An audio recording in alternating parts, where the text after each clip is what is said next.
ایک صاحب سے میں نے کہا کہ جناب وہ 2000 ریال لگ گیا تو کیا کرنا ہے؟ کہنے کوئی مسئلہ نہیں، پاسپورٹ نواں بنوا لو، گنجائش ہے، یعنی ہر شے کا حل ہے۔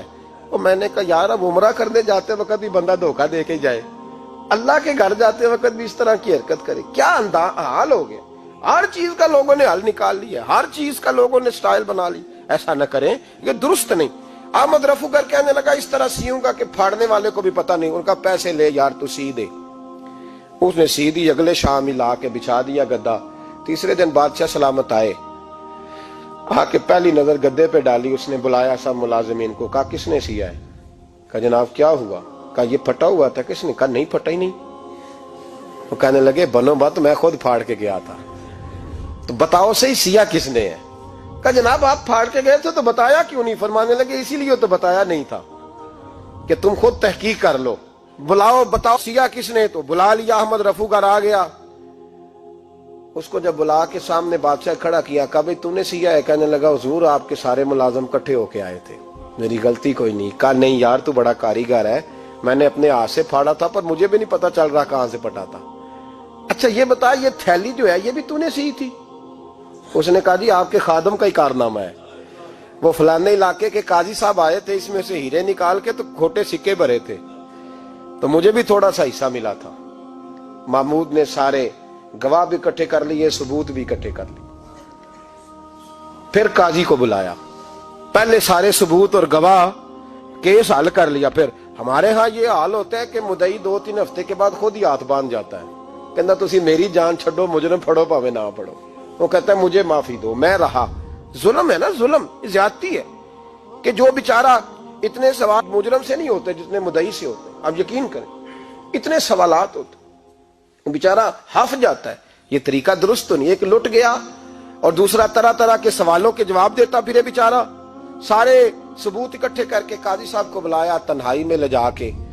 محمود غزنوی نے کہا قاضی صاحب آپ سے غلطی ہو گئی، غریب آدمی تھا، وہ لٹ گیا ہے، اس نے تو بڑی مشکل سے کچھ ہیرے جمع کیے تھے اور اس کی کل کائنات تھی، تو آپ اس کا مال اسے دے دیں، بات ختم۔ قاضی صاحب کہنے لگے آپ مجھ پہ الزام لگا رہے ہیں، سوال ہی نہیں پیدا ہوتا، آپ میری داڑھی دیکھیں، آپ میرا اعزاز دیکھیں، دنیا جانتی ہے میں اس کا۔ قاضی صاحب انسان بھول ہی جاتا ہے، بندہ بھول جاتا ہے، غلطی ہوگی، مال نے کہا نہیں سب، کہا میں تنہائی میں پوچھ رہا ہوں، میں اس وقت پوچھ رہا ہوں جب دوسرا موجود کوئی نہیں، آج توبہ کر لے، میں کچھ نہیں کہوں گا، تو میری زبان پہ اعتبار کر، تجھے پتا ہے میں جو کہتا ہوں اس پہ عمل بھی کرتا ہوں، باز آ جا۔ پر قاضی نے کہا نہیں میری غلطی کوئی نہیں۔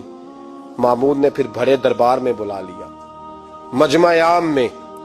مہلت کے دنوں میں جو توبہ کر لے وہ بچ جاتے ہیں، لیکن لوگ رسوائیوں کے دنوں میں پھر واپس لوٹتے ہیں اگلا گھر دیکھ کے، پھر حالات اور طرح کے ہو چکے ہوتے ہیں۔ جب بڑے دربار میں قاضی کو بلایا، بھائی تو مانتا ہے کہ نہیں؟ اس نے کہا نہیں۔ تو کہا بلاؤ احمد رفو گر کو۔ جب احمد رفو گر آیا تو بوڑھے قاضی کی ٹانگیں کانپنے لگی، جملے ٹوٹنے لگے، لفظ زمین پر گرنے لگے، بات صحیح نہیں ہوتی، زبان لڑکھڑانے لگی۔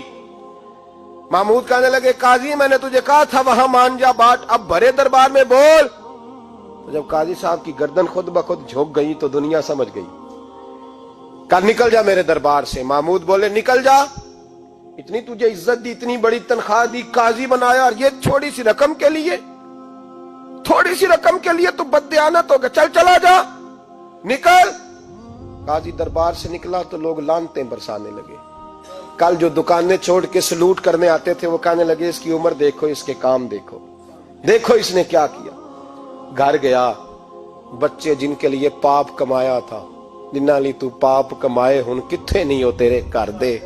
وہ بچے کہنے لگے ابا جی ہم تو سکول مدرسہ جانے کے قابل نہیں رہے، امید تھی کہ بیوی ساتھ دے گی۔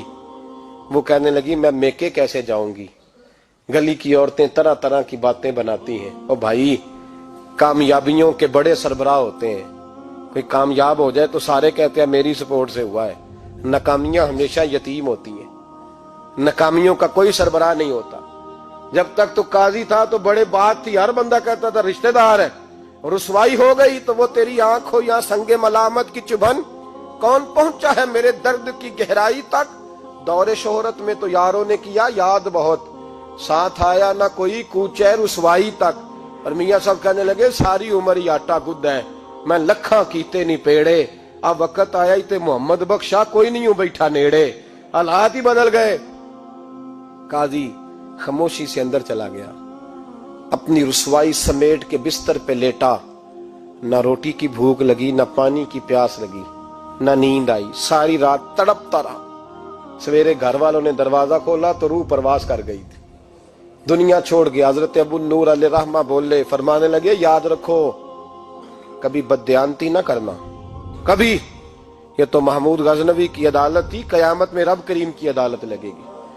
اور فرمایا وہاں تو گواہی دینے والا احمد رفو گر تھا، قیامت میں تو تمہارے اپنے ہاتھ پیر گواہیاں دیں گے، ہمارا اپنا وجود گواہی دے گا۔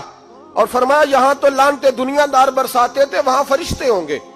اور قاضی کو تو موت آ گئی تھی، قیامت میں تو دوبارہ موت بھی کوئی نہیں آئے گی، وہاں تو رہنا ہے اور سہنا ہے۔ بددیانتی معاشرے میں، اتنی بددیانتی ہر جگہ۔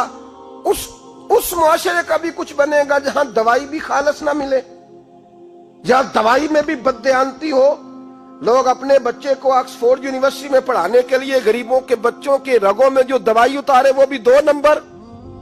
اتنا بڑا بھی کو بددیانت معاشرہ ہوتا ہے کہ لوگ یہاں تک دھندا کریں، یہاں تک کہ لوگ لوگوں کی زندگیوں سے کھیل جائیں اور ہمیں احساس تک نہ ہو کہ کوئی مر جائے گا، کوئی ڈوب جائے گا، کیا بنے گا۔ اور جس نے وہ رجسٹر کی دوائی کی، اس نے 2-4 لاکھ روپیہ لیا اور اس نے یہ نہیں سوچا کتنے انسان میری وجہ سے مریں گے۔ قتل صرف یہ تو نہیں ہوتا گولی مار کے مار دینا، لوگوں کی زندگیوں سے لوگ کھیل جاتے ہیں، لوگ تباہی کر جاتے ہیں، لیکن بددیانتی سے باز نہیں آتے۔ میرے رسول پاک علیہ السلام کے غلاموں، نبی پاک صلی اللہ علیہ وسلم نے ذرا سی بددیانتی، اور صحابہ کا یہ مزاج تھا، اتنی سی بھی کبھی ان سے غلطی ہوتی تو تڑپ